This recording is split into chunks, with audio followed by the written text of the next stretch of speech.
everyone, welcome to the Excel Maven Expert Series. This is session number 7. Today we're going to talk about advanced text functions. So in this particular lesson we're going to talk about 5 different functions: left, mid, right, len, and search. Quick summary, recap of what these functions actually do. Left basically returns a certain number of characters starting from the left of a text string. Mid allows you to pull out a certain number of characters from within a text string. Right, as you might expect, returns a certain number of characters from the right side of a text string.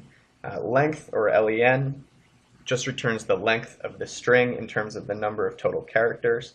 And last but not least, search allows you to search for a particular text string, and it will return the position of where it finds that value.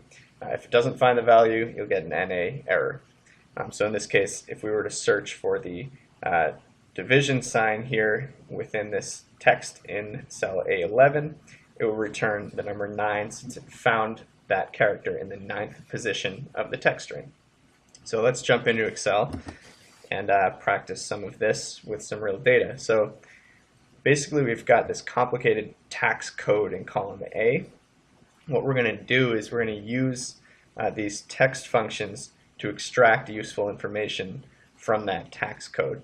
So we have 4 blank columns for tax ID, reference number, group, and rating. This is how we define what each of those mean. And we're going to use text functions to, again, pull out that data from the code. So first, tax ID. That's just defined as the first 2 digits of the tax code. So for that, we're going to use the left function. And the text we're referring to is in A2. Number of characters is 2. So boom, 18, that looks correct. Let's apply it down. Great, so that one was pretty simple. Next up, the reference number. This is the full numerical ID at the beginning of the tax code. This one's a little bit trickier because rather than a set number of characters, it's variable. So in this case, it's a 6-digit reference number.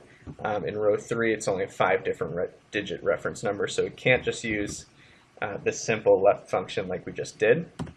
What we can do is start with the left function, but then rather than just a specific number of characters, what we need to do is use a search function here. So the common thread across all of these tax codes is that the reference number is followed by a dash. So what I can do is I can search for that dash within A2, and that will find it in whatever character slot comes right after the last number of the reference number. And if I just end it there, you can see that we're pretty close. Problem is it's returning one more character than we want because it's finding the dash in this case, the 7th position, so it's returning 7 characters when we only want 6. So all we have to do is do a -1 there. Now we'll just return all the characters leading up to that dash. And as you can see, that works great. Next up is the group classification, which is A, B, or C. That can be found somewhere in the middle of the tax code. And we can use the dash again because in every case the dash comes immediately before that group letter. So in this case, instead of a left, let's use the mid function since we're pulling a character from the middle of the text string. So in the middle of A2, our start number is going to be search for the dash within A2. But rather than starting at the dash, we want to start one character beyond the dash. So we're going to do +1. And then the number of characters that we want to return is just 1. Since the group classification is always just a 1-character rating, A, B, or C. So there you go, we got a C there, that looks right. Great, that works. Last but not least, if we want to do the rating, which is low, medium, or high, that's found at the end of the tax code. This is a tricky one, and it's a little bit deceiving how tricky it is, because we know we want to use a right function because we're pulling text from the right of a string. The problem is sometimes we want 3 characters, for ones that have a low rating. Other cases we want 6 characters for medium, 4 characters for high. So that's variable. But we can't just say, search for the underscore, because it's going to search from the left of the text string. So in this case, if we were to say, do a write function of this text string and return everything up to the underscore, oops, then as you'll see, it's going to return too much. Since it found the underscore in the 9th position, it's returning 9 characters from the right rather than 4, which is what we want.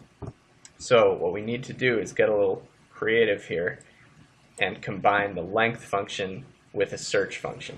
The reason we have to do that is because we have all the information we need.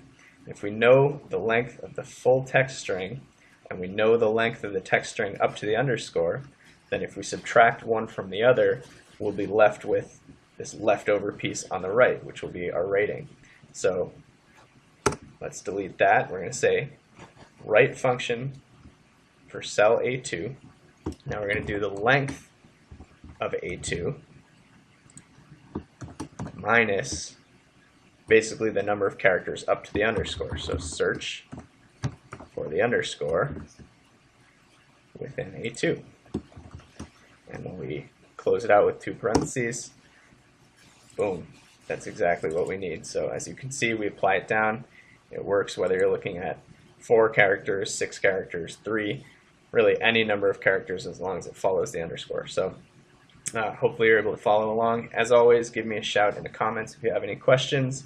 And in the meantime, check out excelmaven.com and learn about how we can do some personalized hands-on training courses. Thanks. Talk to you soon.